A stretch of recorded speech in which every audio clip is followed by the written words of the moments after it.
Hello everybody and welcome back to the channel. In today's video we're going to address a few comments, one of which I'm going to make a bit of an apology to because I think I misinterpreted it, and I misinterpreted probably the intention of it, but I also will address that I think they've misinterpreted something that I've said.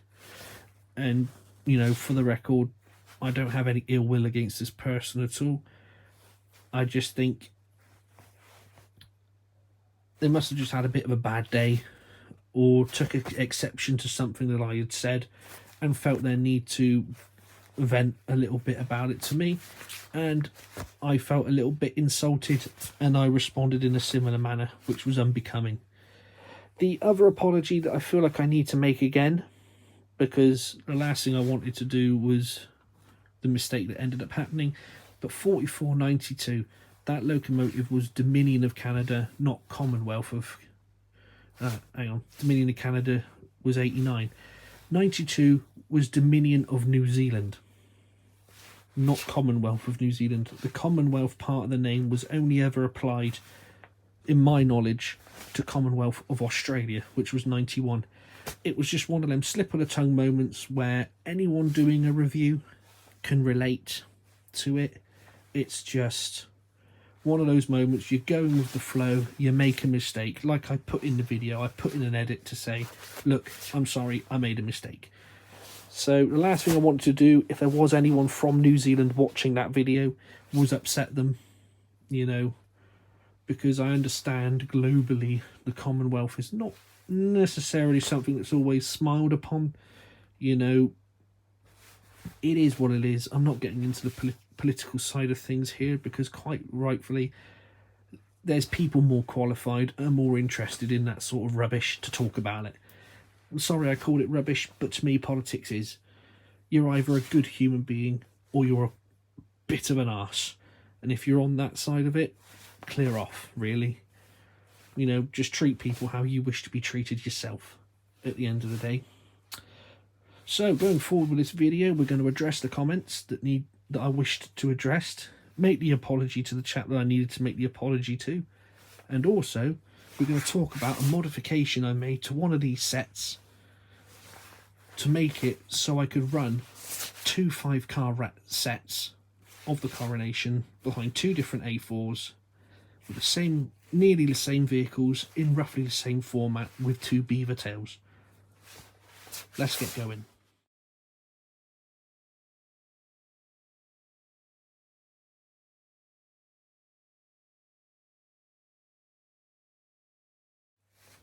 Okie dokie then, people, so we are back with this. The reason why I've got Pack A and Pack D, as I refer to them out, is to do a little bit with some of the feedback and comments that I spoke to the people about regarding bits and pieces. I've got about 5 or 6 people here who have commented on my last video that I wanted to address in video. So, because for one of the comments, the way it was wrote, I can't tell the tone of voice of how it was wrote. So it could have been wrote as in 2 people sat down over a coffee discussing something, and I've misinterpreted that, which has then led to me probably making a less than ideal response to it.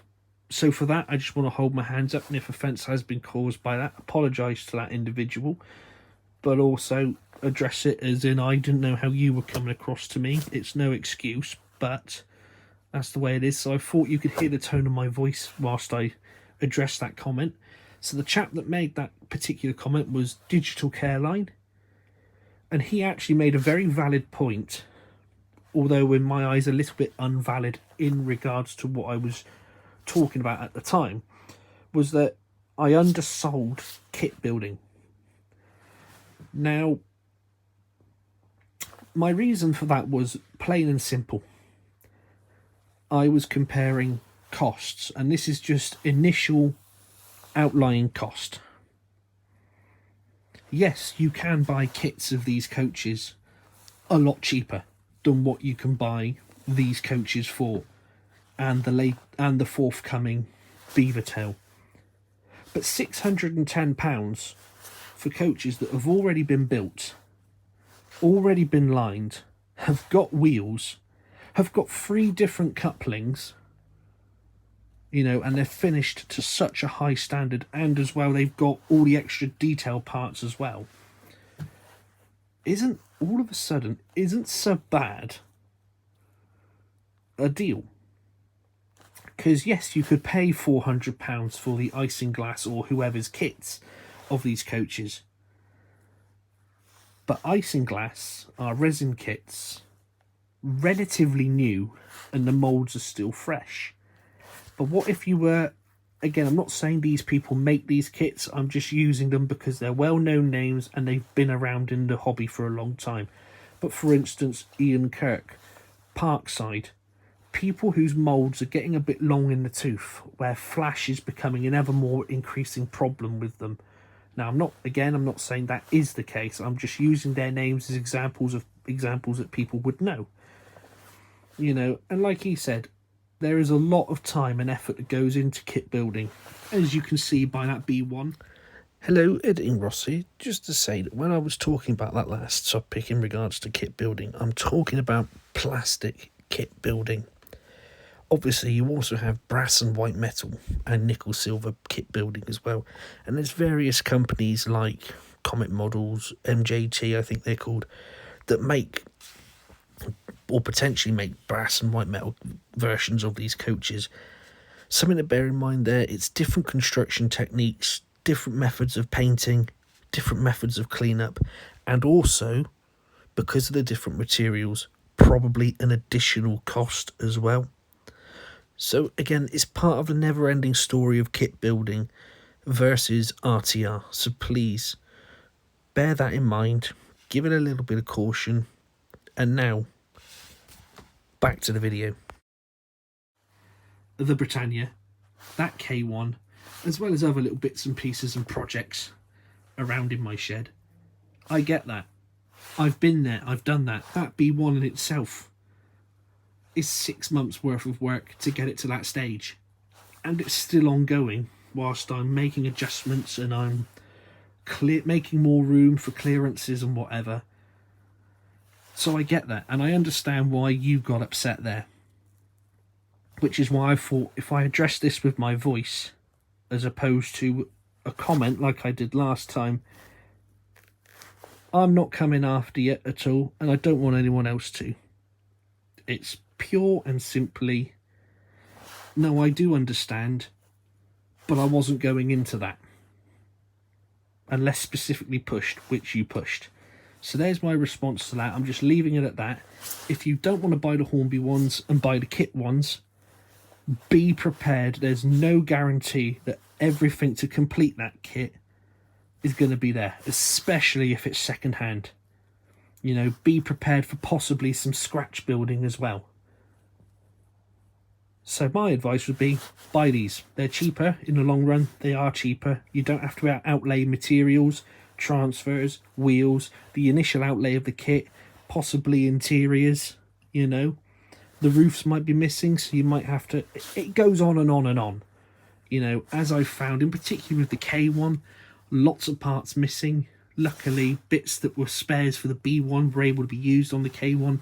So you have got to use your noodle a little bit to get yourself out of problems. So kit building in itself is the art of a master craftsman. You know, if you can kit build some of these to a better standard than them, fair play to you. But that's Digital Careline's comment addressed. There's no ill will from me towards him. It was probably just a heat of the moment reply. It's been almost a week now. I'm over it. And I just thought I'll give it a proper response that the chap deserved. The next comment I wanted to address is, I want to say it's Madison Steam Railways or something like that. In regards to colours. The colours could well be LNER Garter Blue and Sky Blue. However, I went with what was on the box. And as you can see here on the boxes, it does clearly say Garter Blue and Marlborough Blue. Garter and Marlborough Blues. So that's why I said that. I'm just going with what's off the box, because like every person that does a review, you have a quick read of the blurb, make keynotes, and then you get on with it. It's as simple as that. So that could be officially on the LNER's books, what those coaches are down as. But this could be on the colour spectrum. That could be the actual name of those colours.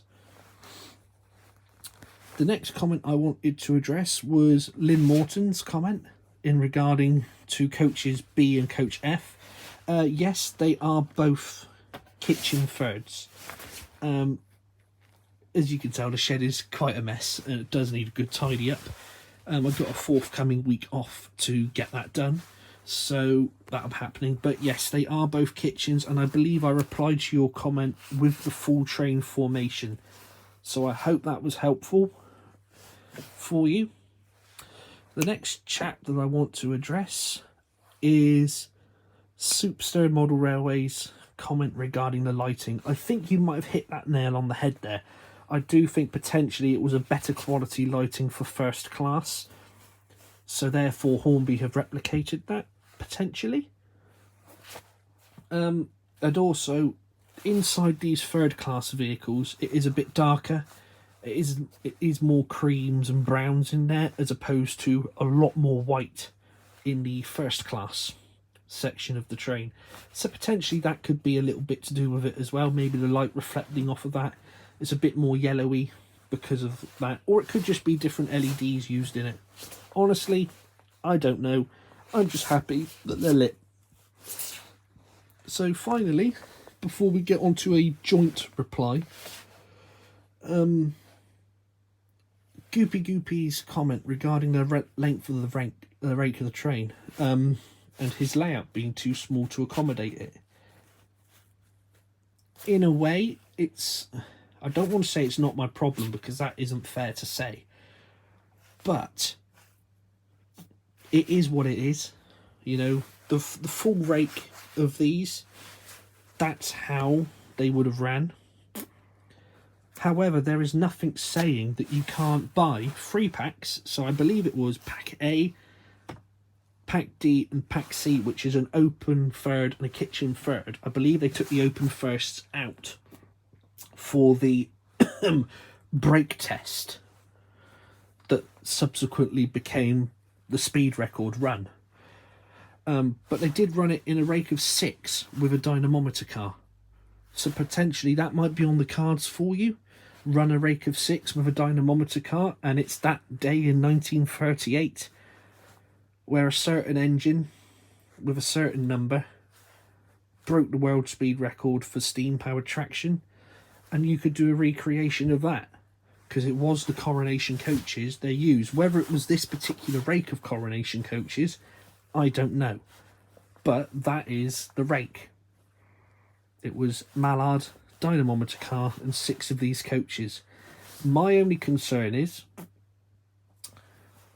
I'm aware that the Coronation Scott, which is what you've got, the LMS equivalent, that had a mixture of 57 and 60-foot coaches, I would like to say. Possibly a couple a bit longer. I'm not really sure about the LMS version of the train. So dependent on how much of the 60-foot vehicles you have compared to the 57-foot vehicles, that could ultimately also vary how a 7-coach train of these would compare to a 7-coach train of them. And when I say 7 coaches, I mean 3 Arctic pairs and a baggage coach, a dynamometer car, whatever you choose to throw with it. I think the dynamometer car was about 49 foot. It was about the length of a suburban coach. And you also make up a little bit of room in the fact of the articulated ends would be a lot closer together than it would be a coach-to-coach end. So you might also make up a bit of room there. So that's one possible solution for you. If not, there's nothing saying that you can't buy the whole lot and sort of hodgepodge a formation together that would fit for you, and you could get a pretty good representation of the train. That now brings me to Andrew Mears' comment regarding this, where I mentioned splitting the rake, and I admitted to him in my reply that I hadn't quite been able to do it how I was planning and promoting to everyone here how to get it done. You see, my pet idea was to have a form of brake coach, either the third or first class open, into the restaurant, into the opposing third or first, whichever one you didn't use, and whichever one had the shared bogie. And then you could put an additional beaver tail on the end, and you would have 2 5-car rakes. Unfortunately, the way Hornby had it, both of these open thirds were the towing vehicle, i.e. they had that shared bogie on them, which shot that plan down in flames. Because both of these kitchens are the towed vehicle. So one open brake and one open first were the towing vehicles. Both of your open thirds were also your towing vehicles. So something had to change there. And I've worked out my idea on how I could do it. And that ties in both Andrew's and my friend Steve of Neville Grove. Ties both of their comments in together, because Steve commented regarding taking the bodies off for fitting people in. So today, once I thought I had addressed all these comments and hopefully cleared the air over any misconceptions or misinterpretations of how things were said, I thought I'd go into that.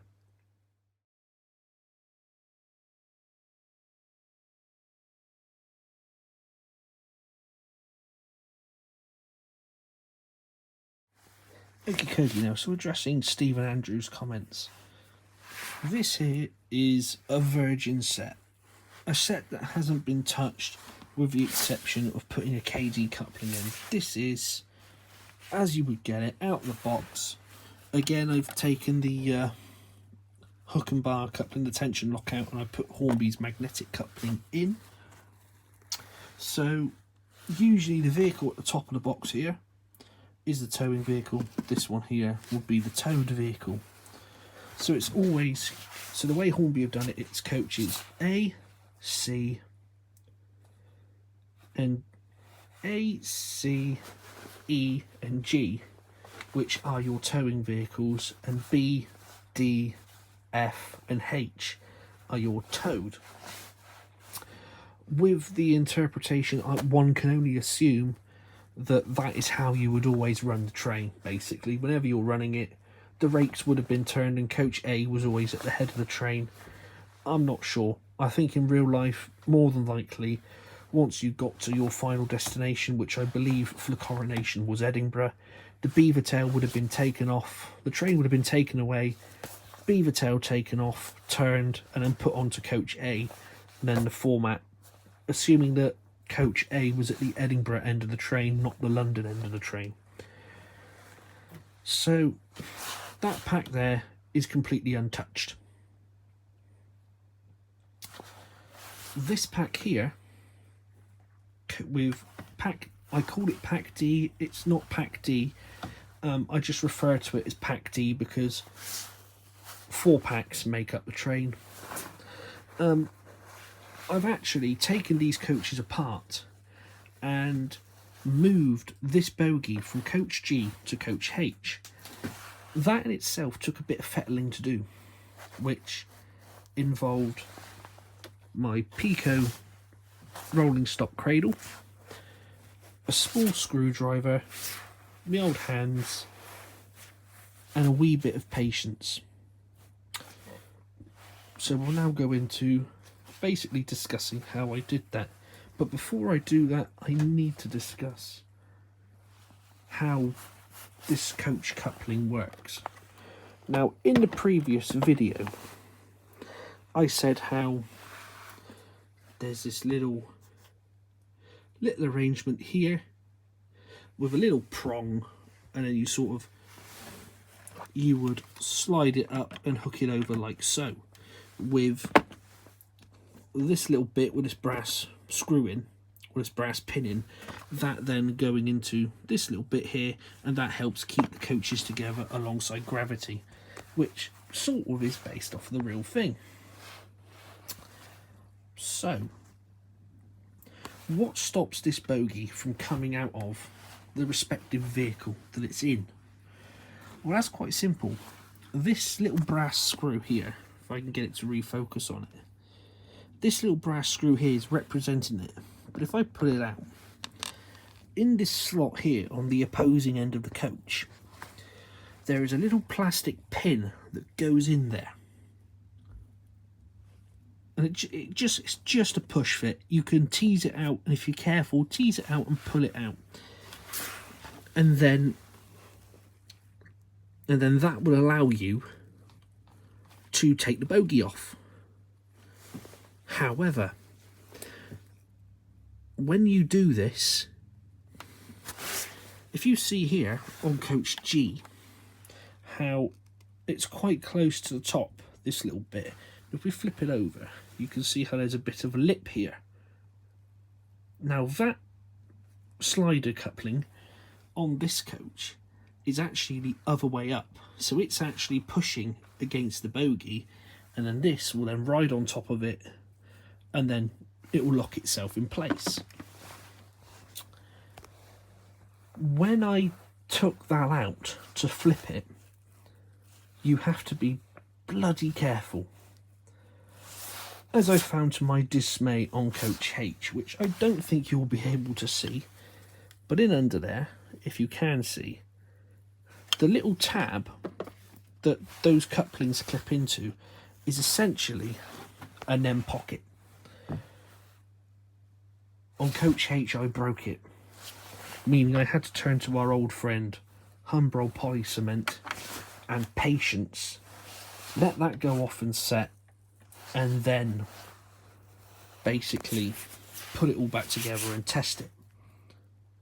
But in order to get to it, on the inside, there's 6 little screws along the floor plan that you need to take off to actually be able to give you the purchase to push the grommet in, because if you don't push it in properly home, it will get caught on the floor and cause you no end of problems. Again, I learnt that the hard way.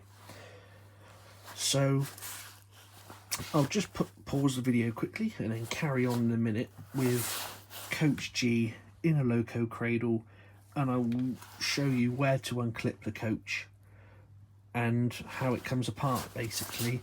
So if you wish to put people in, you can. If you wish to make this adjustment, again, you can. And also show you the locations of these screws, because in both coaches they were in the same places. It's just interior differences that make some screws easier to get to than others. So I'll see you again in a minute. Okay, so you join us back here now. The coach is in the cradle and it's ready to get going and showing you how to remove the body from the insides. Please note, I have unclipped the clips already. There is one located here behind these running boards. You'll have to be a bit careful not to break them off. There is another one here, and there's another one here, roughly by these little indentations, if you can see them. One there, and one just here. Once you undo the clips, it's just a case of lifting the insert out of the body. And now here you can see the clips here, here, and here, alongside the beautiful luggage racks that are in all the vehicles. Moving the body out the way here. The screws for the floor plan are there, there, and there. Differing interiors, they may be in different places. Coach Pack D, which is these two, these are the only ones that I've had apart. When I removed the grommet from the bogie, I was able to get it out of this slot here in coach G. When I was in coach H, I then had to undo this, hold it apart and put it in and push the grommet in home, because if it wasn't in home it would catch on this and then cause problems.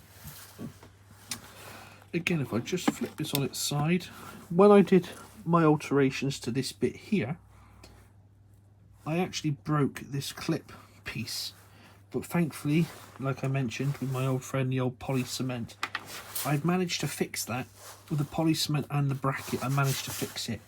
So unfortunately now this this modification is irreversible. However, it's not so bad in the fact of when I'm running the train in its full length, these two cars will work together and it will form part of the train as it should.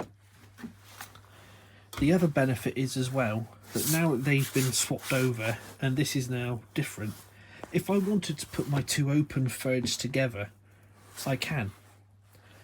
If I wanted to, say, do a brake, kitchen, open third, kitchen, brake, I could do that quite happily. If I wanted to, as I already alluded to, brake third, open third or open first, kitchen, open first, and beaver tail in two formations, I can now do that too.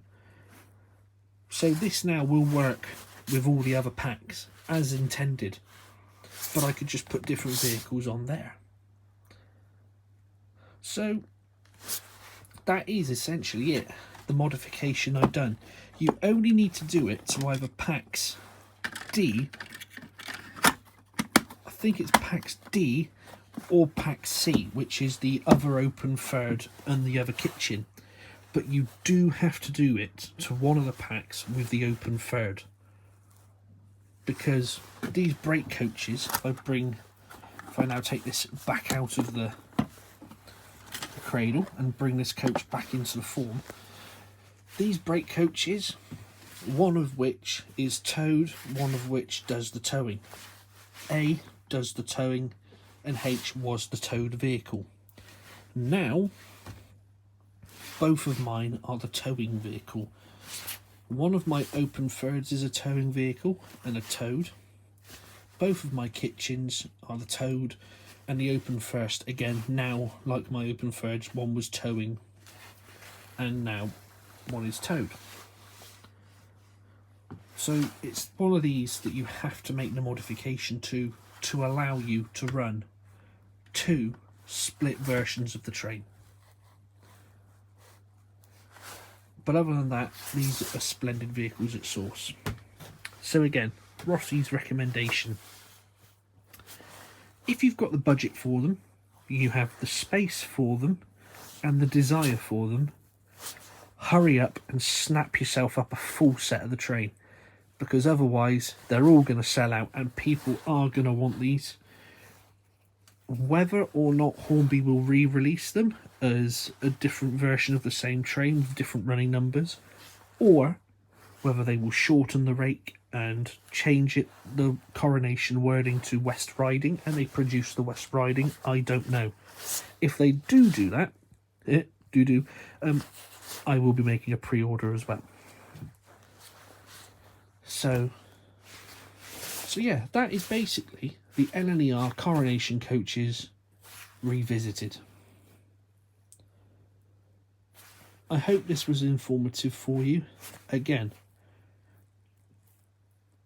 I hope the apologies I've made will suffice, and moving forward from these I'm no longer going to reference either the comment or the name mistake, because again I made that mistake in the video, but luckily this time I didn't misdo the name, I just said the wrong name, so, and then corrected myself quite quickly afterwards. So yeah, going forward again I will also be a bit more mindful as to how I respond to people in the comments. The last thing I want to do is create enemies or anything like that. It's just unnecessary drama, and to be honest, I ain't got time for it. I don't care. You know, I'd much rather just share what I enjoy with people who also enjoy the same passion. So, for my part, in some of those harsh responses or sarcastic responses, I do apologise. And I hope as well you can see where I misinterpreted certain bits. But we can all live and let be, sort of thing. To bring this video to a close, going forward, if you didn't watch my full-length video of going forward into next year in 2026, the too long didn't read version is a few videos here and there over the course of the next year, a few channel updates, a quarterly channel update. So the first one will be the end of March, the next one will be the end, I believe it's June, end of September, and then a Christmas get together again. And then going forward, March 26, that is when stuff will start getting done to the layout. I'm hoping to have the Britannia, I'm hoping to have that one done by mid next year, to the point where all it needs is some fettling. And then I can just fettle away and do bits and pieces on a small table out here, which will then enable me to get going on the 4mm layout. Because this down here I'll turn into a workbench, and it will sort of protrude out a little bit so I can sit on my chair, and then all of this will then become fiddle yard again, with some alterations to the boards here in the corners, which will then enable me for a lot more accessibility for longer trains on both running lines. A feature of the last layout that will carry over is the bypass loops, so if I just want to turn the trains on and run the trains, I can do so. So yeah, but this is all stuff for me to plan in the future, and I enjoy looking forward. I look forward to sharing those plans with you as we move on, and hopefully we'll all enjoy the process of rebuilding Woodford Vale, or potentially going forward it might become Woodford Central. I'm not sure yet. If I stick with the countryside, it'll be Vale still. I think that's the name everyone knows, so I probably will just stick with that. But anyway, the next video will be the Christmas running session, where again you'll see the Coronation, probably for the last time for a while. But you will see the Coronation again in that video. Who knows, maybe you might see one of my shortened versions of it, so I can demonstrate it to you all. But yes, you will see that again in the running video. You'll see some of my goods trains and some of my other locomotives and bits and pieces, as well as some other little goodies that I've picked up that I haven't mentioned yet. And then next year it will just be the quarterly updates, and then all eyes will be on 2026. But from me, here in a getting colder shed, a very, very big heartfelt thank you for watching the previous video on these coaches, and and your continued support of the channel. It does mean a lot to me. It does help and give me a little bit of encouragement to keep going. So just thank you all. Thank you to those who did leave a comment on the last video, regardless of how it was phrased. You know, your engagement helps push these videos, helps make YouTube think that I'm worthwhile people watching. So yeah, thank you everyone, and I look forward to seeing you in the next one. Take care.